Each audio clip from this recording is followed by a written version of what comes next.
Assalamualaikum warahmatullahi wabarakatuh. Bertemu lagi dengan pelajaran biologi di kelas 10 semester 1.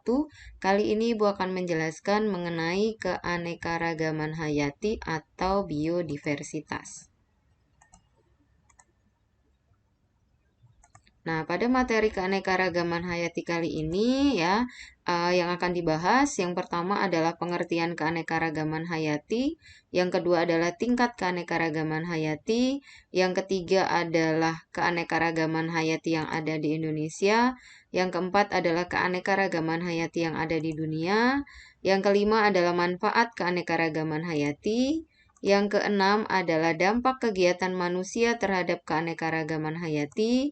Kemudian yang terakhir adalah pelestarian keanekaragaman hayati. Nah, pada pertemuan kali ini Ibu akan membahas dua, yaitu pengertian dan tingkat keanekaragaman hayati.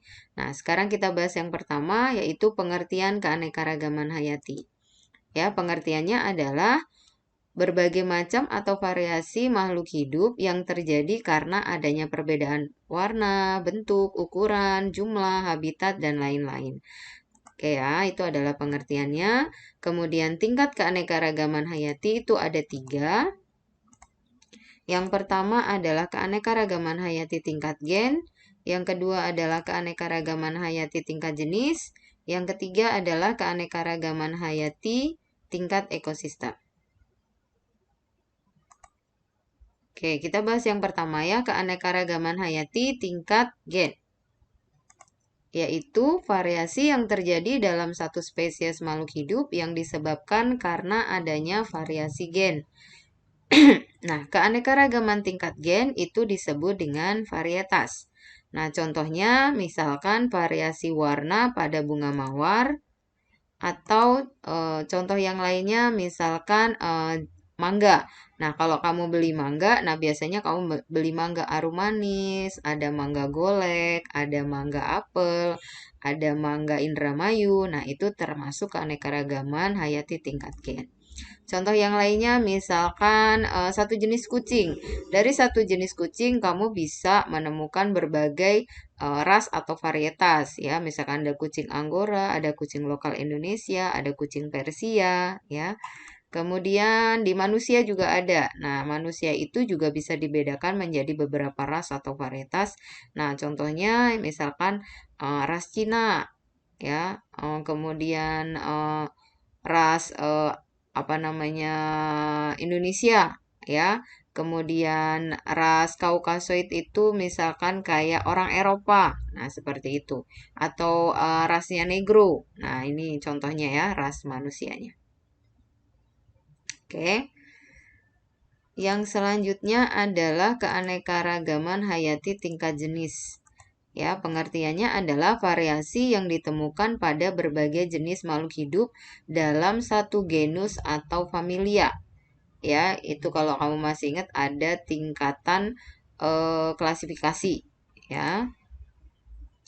Kemudian contohnya, misalkan kalau kita genusnya adalah kelompok atau kucing, ya, golongan kucing. Ya, ada kucing itu sendiri, ada harimau, ada cita, ada singa. Kalau misalkan kita golongannya adalah rhizoma, nah itu ada jahe, kunyit, lengkuas gitu ya. Atau contoh yang lain misalkan golongannya jeruk ya. Nah, itu ada jeruk lemon, ada jeruk nipis, ada jeruk manis ya. Nah, itu jadi masih dalam satu golongan tetapi mempunyai ciri yang berbeda atau kalian bisa lihat nama latinnya pun berbeda. Nah, itu nanti kita akan pelajari di klasifikasi makhluk hidup ya. Kemudian keanekaragaman hayati tingkat ekosistem. Ya, pengertiannya adalah variasi yang terjadi karena adanya interaksi antara makhluk hidup dengan lingkungannya. Kalau kamu waktu SMP sudah belajar ya, pengertian ekosistem itu adalah interaksi antara makhluk hidup dengan lingkungannya. Berarti makhluk hidup itu adalah komponen biotik, yang tidak hidup itu disebut dengan komponen abiotik. Jadi karena adanya interaksi antara makhluk hidup dengan lingkungannya, karena itulah timbul keanekaragaman hayati tingkat ekosistem. Nah, kita lihat ada dua macam keanekaragaman hayati tingkat ekosistem, karena ekosistem itu juga ada dua, yaitu ekosistem air dan ekosistem darat. Nah, ekosistem air contohnya sama-sama air, tetapi ada air tawar, ada air asin atau air laut. Nah, di air tawar, karena lingkungannya berbeda, tentu saja makhluk hidup yang di dalamnya berbeda. Kita paling gampang kita bahas ikannya. Ikan yang hidup di air tawar akan berbeda dengan ikan yang hidup di air laut, karena kadar garamnya berbeda walaupun sama-sama air. Kemudian yang ekosistem darat, nah kita contohkan paling gampang hutan, ya. Nah, ada dua macam, ada hutan gugur dan ada hutan hujan tropis. Nah, hutan hujan tropis itu seperti di negara kita, yaitu negara dengan dua musim. Sementara hutan gugur itu adalah hutan yang ada di negara 4 musim. Ya, jadi secara geografis, secara iklim berbeda, ya. Nah, kita lihat ini contoh dari ekosistem air. Ya, jadi makhluk hidup di dalamnya berbeda karena lingkungan airnya berbeda. Kemudian ini adalah contoh dari ekosistem darat. Ya, kita lihat ya. Jadi, tentu saja sama-sama hutan, tetapi makhluk hidupnya juga berbeda. Kalau di sini kan tidak ada itu namanya musim gugur. Di sini ada saat-saat musim gugur. Jadi, makhluk hidup yang di dalamnya juga berbeda. Nah, itulah yang disebut dengan keanekaragaman hayati.